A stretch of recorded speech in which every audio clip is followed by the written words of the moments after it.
বিসমিল্লাহির রহমানির রহিম।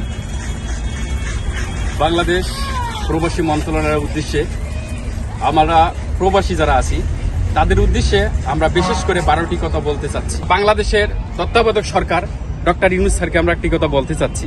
স্যার, আমরা প্রবাসীরা অনেক সমস্যার সম্মুখীন হতে পারি এবং বিভিন্ন রাষ্ট্রের থেকে আমাদের সাথে এটি একমত পোষণ করছে। আমাদের সমস্যাটি হচ্ছে আমরা চাই আপনার দ্বারা এটি বাস্তবায়ন হোক। কারণ স্যার, আমরা পরবর্তী সরকারের দ্বারাই এটা বাস্তবায়ন করতে হলে দেরি হতেও পারে, কিন্তু আমরা চাই আপনার দ্বারা এটি বাস্তবায়ন হোক।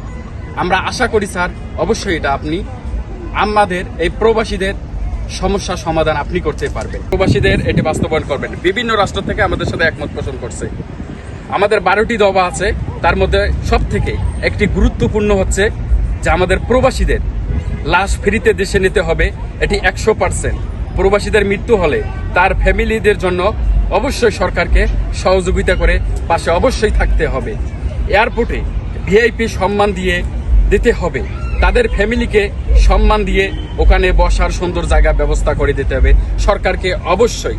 আর সব থেকে আরও একটি গুরুত্বপূর্ণ কথা, আমাদের যারা প্রবাসীরা আছে তাদের একমত সবাই পোষণ করছে, বিমানের টিকিট দাম কমিয়ে আনতে হবে, এটি 100%। আমি জর্ডান প্রবাসী মামুন ইসলাম। আমাদেরও দাবি আছে 12টা দাবির ভিতরে। প্রবাসীদের ফ্যামিলি নিরাপত্তা দিতে হবে এবং প্রবাসীরা যেন এয়ারপোর্ট হয়রানি না হয় 100 ভাগ। 12 বছর পর অবশ্যই দেশে গেলে তাদেরকে সরকার অবশ্যই সহযোগিতা করে পাশে থাকতে হবে। আসসালামু আলাইকুম, আমার নাম ইকবাল হোসেন, আমি জর্ডান প্রবাসী। আমি সরকারের কাছে একটা আবেদন জানাতে চাই যে সকল প্রবাসীদের জন্য স্মার্ট কার্ড আমাদের জন্য করার গুরুত্বপূর্ণ প্রয়োজন। সকলের কাছে আমাদের এটা সকলে মিলে আমাদের দাবি সরকারের কাছে, বর্তমান সরকার এমনকি ভবিষ্যতে যে সরকার আসবে তাদের কাছে আমাদের এটা সম্পূর্ণ দাবি থাকলো। একমত পোষণ করছি সবার সাথে। ধন্যবাদ সবাই। আসসালামু আলাইকুম, আমার নাম মোহাম্মদ জুয়েল হোসেন, আমি জর্ডান প্রবাসী। আমাদের দাবি 7 নাম্বার, সকল প্রবাসীদের জন্য উন্নত চিকিৎসার জন্য দিতে হবে এবং সেই চিকিৎসা বাংলাদেশেই হতে হবে, এটা আমাদের দাবি। আসসালামু আলাইকুম, আমার নাম এমডি হাসান, আমি একজন জর্ডান প্রবাসী। যে 12টি দাবি আছে, এই দাবির মধ্যে আমারও কয়েকটি দাবি রয়েছে। আমি 8 নম্বর দাবি বলতেছি যে আমাদের দালালের মধ্যে যে ভিসার যে দাবিটা, এই সবকিছু সিন্ডিকেট ভেঙে এবং ভিসা পাসপোর্ট আমাদের হাতে যেন স্বল্প সময় চলে আসে, এটা আমার একটা দাবি। 9 নম্বর আমাদের দাবি হচ্ছে পাসপোর্ট করতে কোনো দালাল যেন না লাগে এবং অল্প সময়ে পাসপোর্ট সার্ভিস দিতে হবে। 10 নম্বর হচ্ছে আমাদের যে দাবি, শর্তহীনভাবে প্রবাসী কল্যাণ ব্যাংক থেকে প্রবাসীদেরকে অবশ্যই এটি লোন দিতে হবে 100%।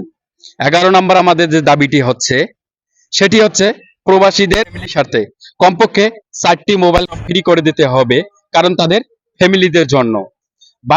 12 নম্বর দাবিটি হচ্ছে কমপক্ষে টার্মিনাল 1 টার্মিনাল 2-তে 8টি টেলিফোন ফ্রি করে রাখতে হবে, কারণ প্রবাসীদের জরুরি সেবা চালু রাখতে হবে। কারণ অনেক প্রবাসীরা বাইরে হলে তাদের ফ্যামিলির থেকে যোগাযোগ থেকে বঞ্চিত হয়ে যায়।